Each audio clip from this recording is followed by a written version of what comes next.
हाल ही में मध्य प्रदेश के उज्जैन म्यूजियम में संरक्षित लगभग 1800 साल पुरानी मां सरस्वती की प्रतिमा पर हुए नए आइकोनोग्राफिक सर्वे ने भारतीय संगीत इतिहास की एक लगभग भूली हुई परंपरा को फिर सामने ला दिया है।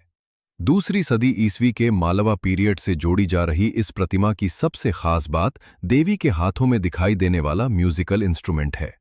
ये आज सामान्य रूप से सरस्वती के साथ दिखाई जाने वाली लंबी सरस्वती वीणा जैसा नहीं, बल्कि मुड़े हुए धनुष के आकार का हार्प लाइक स्ट्रिंग इंस्ट्रूमेंट है, जिसे वक्र वीणा से जोड़ा जा रहा है। इसका महत्व इसलिए बढ़ जाता है क्योंकि ऐसी कर्व्ड हार्प केवल स्कल्पचर तक सीमित नहीं दिखाई देती। प्राचीन भारतीय म्यूजिकल ट्रेडिशन में अलग अलग प्रकार की वीणा का उल्लेख मिलता है, और बाद के आर्कियोलॉजिकल तथा न्यूमिज्मैटिक एविडेंस भी बताते हैं कि भारत में स्ट्रिंग इंस्ट्रूमेंट्स का स्वरूप समय के साथ बदलता रहा। गुप्ता एम्परर समुद्रगुप्त के प्रसिद्ध गोल्ड कॉइन्स पर भी राजा को एक हार्प या लायर जैसे इंस्ट्रूमेंट के साथ दिखाया गया है, जिसकी बनावट उज्जैन की इस प्रतिमा में दिखाई देने वाले वाद्य से काफी मिलती जुलती है। इससे संकेत मिलता है कि प्राचीन भारत में वीणा शब्द किसी एक फिक्स्ड डिजाइन वाले इंस्ट्रूमेंट के लिए नहीं, बल्कि कई प्रकार के स्ट्रिंग इंस्ट्रूमेंट्स के लिए इस्तेमाल होता रहा होगा। इस खोज का एक और दिलचस्प कल्चरल कनेक्शन म्यांमार की सोंगाओक से बनता है।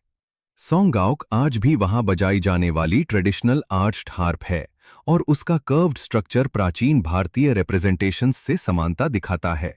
इससे साउथ और साउथ ईस्ट एशिया के बीच लंबे समय से चले आ रहे कल्चरल एक्सचेंजेस को समझने का एक नया आधार मिलता है। हालांकि किसी सीधे एवोल्यूशनरी लिंक को साबित करने के लिए और रिसर्च जरूरी होगी।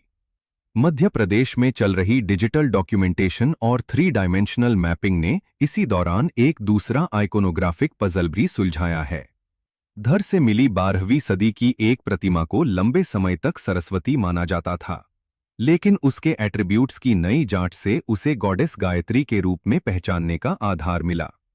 इन दोनों मामलों का बड़ा महत्व यही है कि एंशिएंट स्कल्पचर्स केवल धार्मिक कला नहीं हैं, वे अपने समय के म्यूजिक, इंस्ट्रूमेंट्स, बिलीफ्स और कल्चरल कॉन्टैक्ट्स का विजुअल आर्काइव भी हैं।